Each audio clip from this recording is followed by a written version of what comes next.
Hi everyone, today we will talk about how to fix or how to solve your Google Drive app.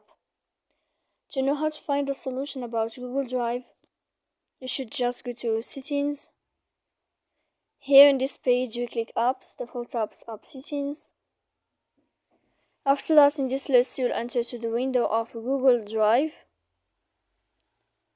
Then this page of App Info you will enter to Force Stop and you will click OK. Here we'll enter to Storage.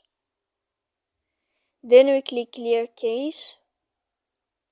In the end, you can turn off your Wi-Fi. You will wait a moment to turn on your Wi-Fi again. If it's not working with you, then you can turn off your phone to try to fix that problem. So please don't forget to support us by like and subscribe.